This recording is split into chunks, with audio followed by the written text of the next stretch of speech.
Yeah, my man Frank trying to look for the NDA barrels. My man sneaking up in here. He said if you look hard enough, I'm looking hard.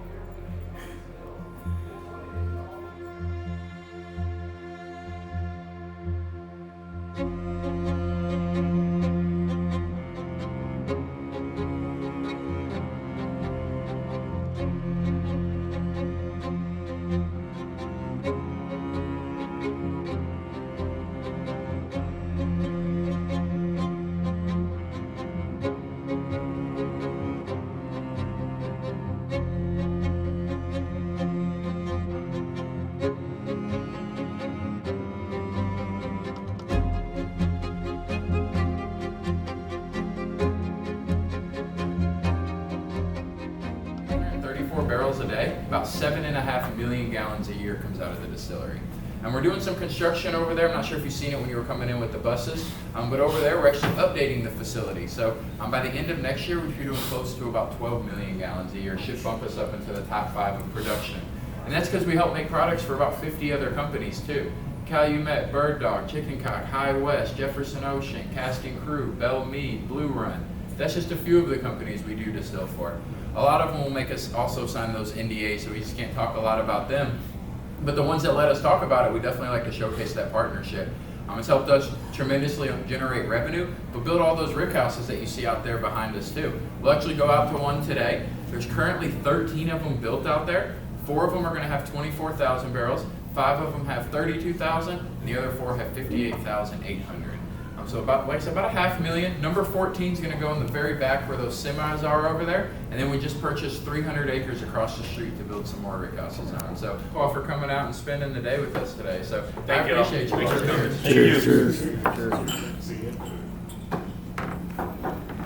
So you say you're coming out with a weeded bourbon. Like, have you guys done, put some of your weeded mash bill in one of the fusion, or? Not the solely of the weeded. We've done the 4 grain. We haven't put the weeded in there yet.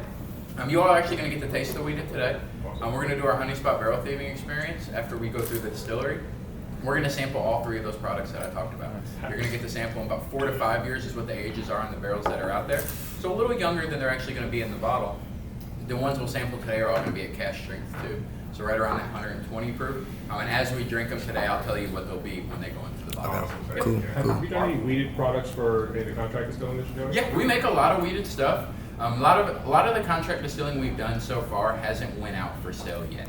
Because most of those bourbons are 6, 8, 10 years old. So we produced a lot of that product. A lot of it's just kind of sitting in barrels still and things like that. Here in a few years, you'll start seeing our liquid in a lot of those companies' products that are on the shelf. Okay. Our master distiller was actually Maker's Mark master distiller for 18 years. So that weeded bourbon that we have, man, top notch. It's my favorite, man. It's so good, so good. It definitely knows a thing or two all those years out of Maker's. So we have a Cabernet finish. I'm not sure on the brand name of that one. That's only going to be available at Specs down in Texas. So it's going to be another one of those same ones. We have a Sauterne finish coming out. We're going to release Discovery 9. We have another beer finish coming out. It's another local brewery. Fall City is what we're going to do that one with. And then the biggest collab that I could talk about that I think is going to be a huge one for us. Are any of y'all familiar with Old Carter Bourbon? Yeah. So Old Carter, we're really close to Mark and Sherry, the owners of that company.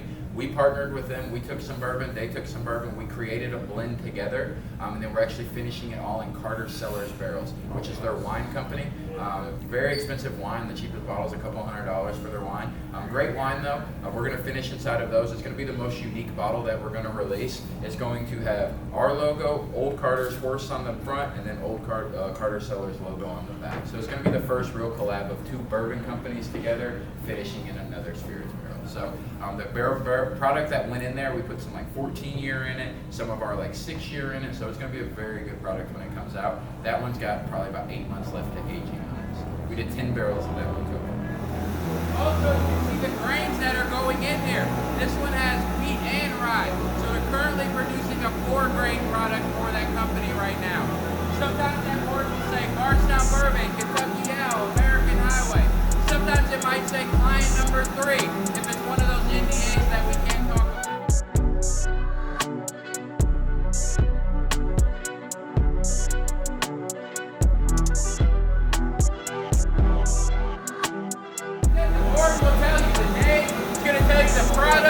the amount of enzymes, the amount of grains. You can see all those grains going in. You can see the type of yeast. You can see what mash tubs, what fermentation things they're going to drain to after. You can see the temperature we got to get this set to. Because after it gets done cooking, before it goes over to fermentation, you got to cool that product down. If we dump in the yeast and it's too warm, it'll burn off and it won't fermentate properly.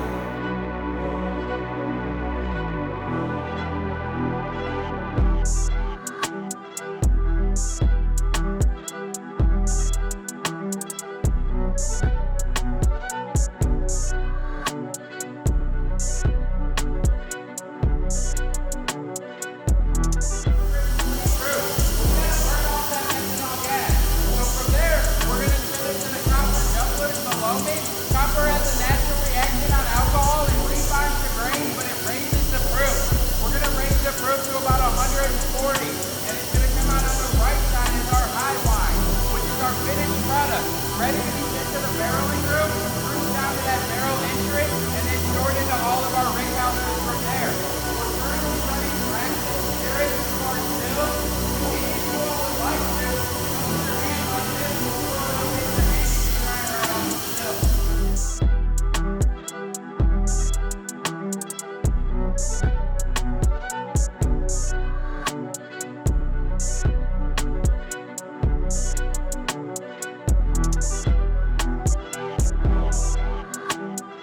I have a question. Are you guys planning on doing, or is the expectation that you're gonna do a lot more maintenance on the rick house to keep the black fungus from being on the windows and stuff like that, or? You know what? It's not really getting on the windows too bad. Okay. But that's why we have our rick houses a little bit darker. We don't want that to show up as much. Okay. You can look over there on Rick House D. See that front side? It's showing up over there. But we're actually going to go around and pressure wash all our rick houses. Okay, So that's why okay. they look so well up All here. right.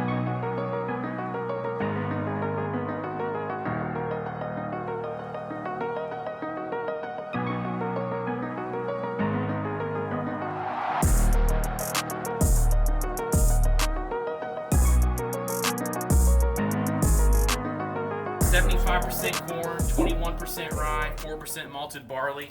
It is considered a high rye product at that 21%. This one we use in a lot of our blends. It's in our Fusion series currently. It's actually the vast majority of what's inside of that blend. Yeah, we're the only company they're making it for. Yeah, because I've always been we're the only what would company they're happen if making you it do for. this? They're a newer kind of modern, innovative cooperage too, so they're trying to do unique things like that also. And the big thing is the toasting that they did with that infrared light. They didn't actually use no heat to toast, it was all with a light. So it's pretty interesting. Because it's just the situation you have to imagine again with all of these people, all of these distilleries, all of these persons, bourbon, the reality simply put is like trees, you just can't. You can't take a brand new sapling and make barrels. Like eventually, you gotta try different things. So this is why I was wondering. Like, so I'm glad to have. Yeah, this one of the experience. big things. A question about kind of like with the trees too is because bourbon has to be a brand new one every time. The lumber industry lobbied really big for that back in the '60s. That was their big push. Most people don't realize that when they cut down these trees to make the barrels, the trees are about 80 years old. You get one barrel out of each tree. You can only use a chunk of the tree about this big. The rest of it goes to your kitchen cabinets, your hardwood floors, and different things like that. Most of the cooperages own farms. Every tree they plant down, they plant the new one, but you gotta wait about 80 years for that tree's ready to go. Bourbon's getting huge. I mean, 20 years ago, Makers was making 9 barrels a week. Makers is making 900 barrels a day now. So it's 900, trees that are getting cut down every day just for them to make their barrels. To use one time. Yeah, one time. no So way I think else. that we have on the property. This is Pete's place, we like to call it. We have a picture of Peter over there on the hutch over there. Unfortunately, Mr. Lofton did pass away in November of 2019, kind of unexpectedly, but he always wanted to have a speakeasy bar somewhere on the property. We were fortunate enough to get it connected to a rick house. I think we're the only distillery that has a bar connected to the rick house. Not sure what legal loopholes we had to go through to get that done out here, but it's a unique spot. We have bachelor parties out here, rehearsal dinners. We've had a few baby showers out here randomly. We've had people rent it out on a Saturday just to watch college football all day long out here. So, different spot on Thursday, Fridays, and Saturdays. I do a cocktail class out here, hands-on experience, teach you all how to make a few different drinks, kind of sit back and enjoy those drinks that we have. One of the most unique things about this space out here, Peter's estate actually owns the Versace mansion down in Miami. They turned it into a nightclub. So the couches, the chairs, the chandeliers, the furniture in here came from the mansion. We brought it up here to go inside this room. So it's really cool to see a lot of that make its way to little old Bardstown. So it's just an awesome vibe in the room. When we built the room initially, we made it look like the visitor center. It was very white, modern out here. Peter came out here before he passed away and hated it. He said, I want it to look like Elton John meets Wall Street. Out here. So I think they did a good job with the choice of furniture that they picked out here. But it's just an awesome little space that we have. So feel free to kind of sit around on some of these different couches, kind of hang out for a little bit. I'm going to whip up a drink for all of us to be able to have. I'm going to make everybody an old fashioned real quick. So everybody can have a nice old fashioned. If y'all have any questions, just kind of feel free to holler or whatever. We're happy to get them answered.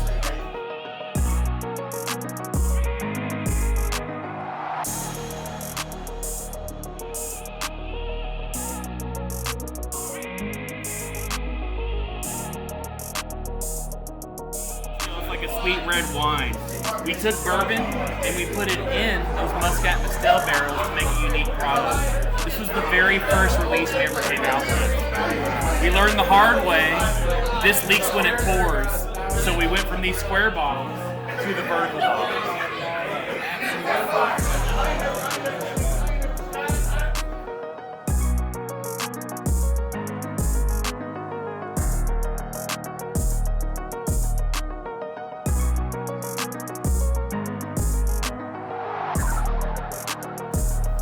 The gold wax makers.